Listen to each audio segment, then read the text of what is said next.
Welcome to the What's Happening Birmingham video podcast.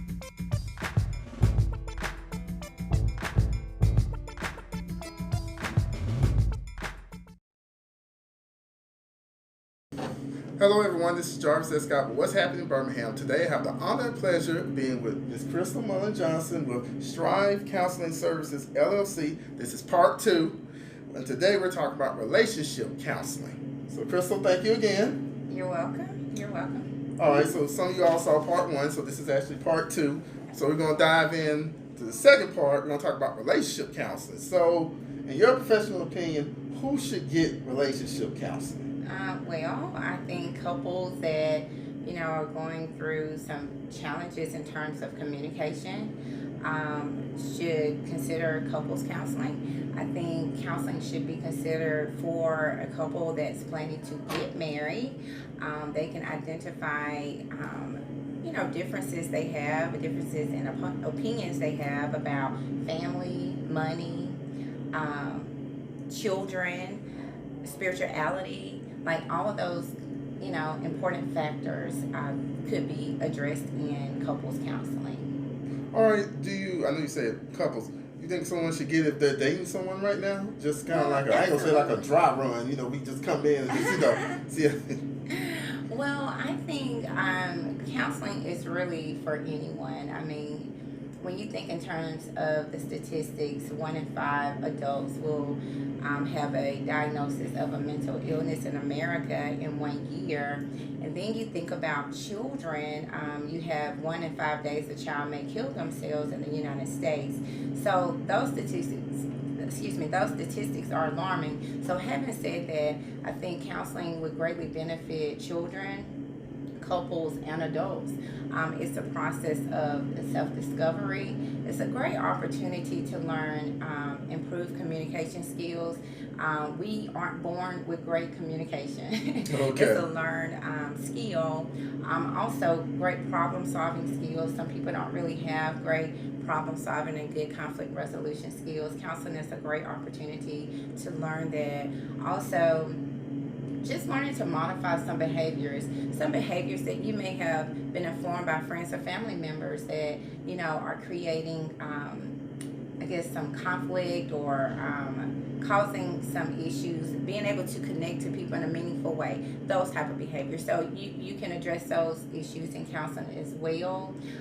It's a great opportunity for self-expression. You'll walk away with some helpful tools if you apply them daily, to improve the way you think and the way you behave and also the way you feel. So therapy is really vital for those reasons. So going back to saying a single person can come to you. Absolutely. And the reason I think about that, some of the people probably watching this are single. Sure. And they probably been through like one bad relationship, or they just had a string of dating bad people. At some point, I guess, and I don't want to take the words out your mouth, or I'm putting some words in your mouth, taking it back and forth, that maybe it's them. Maybe it's them choosing the wrong partners or being attracted to some people. Right. And maybe they want to come and say, what's wrong with me? How can I fix myself? Right. Well, when you come to counseling, it is about you. So there may be, some ingrained behaviors that you're not conscious of that do connect you with people that may be toxic individuals. So I think it's an opportunity to come see a therapist that's objective, that can help you gain self-awareness, and then work with you to reconstruct the way you see situations, like your perception of yourself and also your perception of others around you, and to kind of explore your problematic thoughts. Sometimes the way you think can definitely impact like what you believe and feel. So what we think is not always necessarily true. So we need to explore, the root of those beliefs, and therapy is a great way to do that. What are some things individuals and couples should do before they come meet you? Or kind of like some, like it's called ground rules.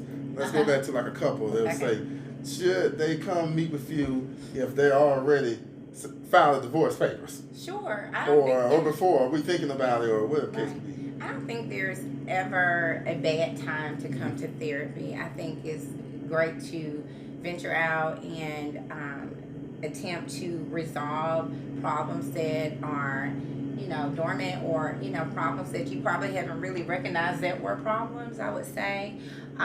So it's not a bad time.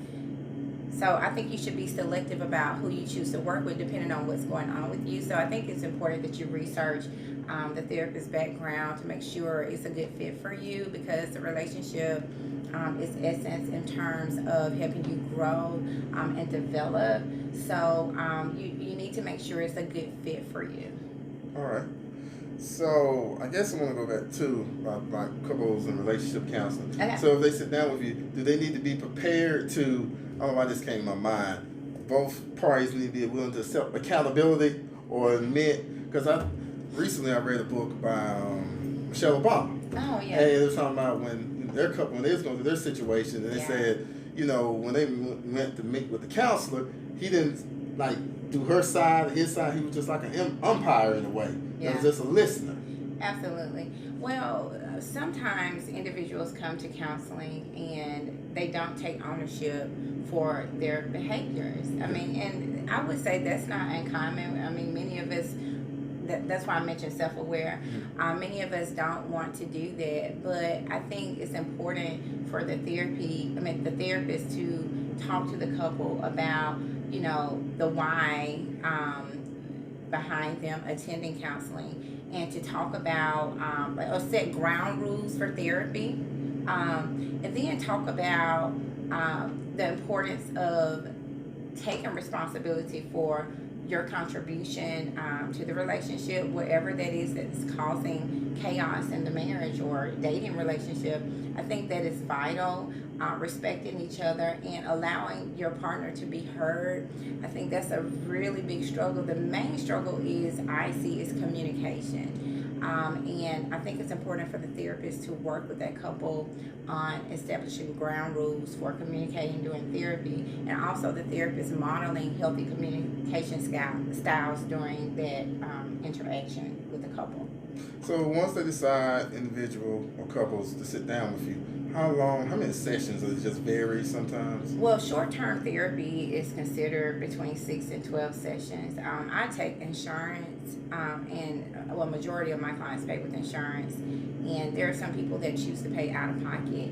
I mean, I would expect for that couple to start progressing, I would say around that 6th session, like you would start to see change, and the couple would start to experience it and start to talk about it, and then they would start affirming each other for the change and the efforts that they have invested in therapy. So yeah, I think around 6 to 12 sessions should be helpful. I mean, in terms of improving communication and things of that nature. Now, if there's an affair going on, the most important thing is ending that affair. I mean, there's no way. Before you even sit down with the counselor. There's no way that you can have successful counseling. You have these outside relationships. I mean, and I really, talk to the couple about, are there any hidden agendas? Because I need to understand that. I need to understand that everyone is on the same page before we start this process. Is a really serious process, and I do take it very seriously.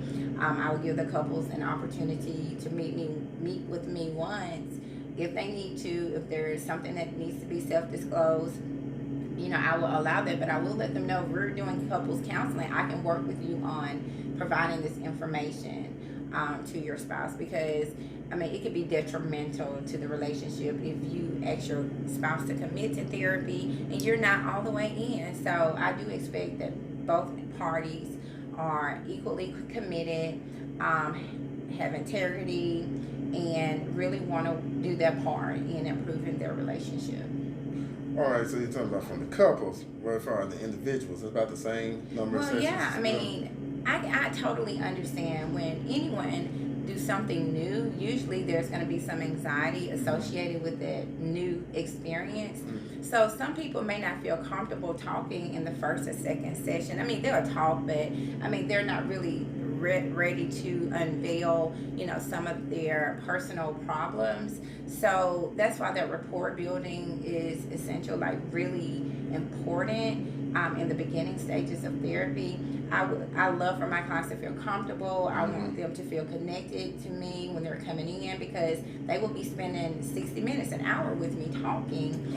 I try to create it where, they are willing to disclose. I meet clients where they are. I'm not imposing or trying to gather information that they're not ready to talk about. And I always tell them, if you're not ready, when you are ready, feel free to disclose those things that are difficult for you. I mean, it's just a hard process for some people, and some people are just ready when they come in. They know, like, these are the things I want to address. I mean, they're highly motivated and they're ready for change. So, I mean, there's different ends of the spectrum in terms of the type of clients that may come in for therapy. And then you may have some that come in and they get nervous and they may not ever return. But they may not ever return to me, but they have that one-time encounter, and it will increase the chances of them maybe possibly experiencing therapy again with someone else. And that's okay. That's perfectly fine. All right.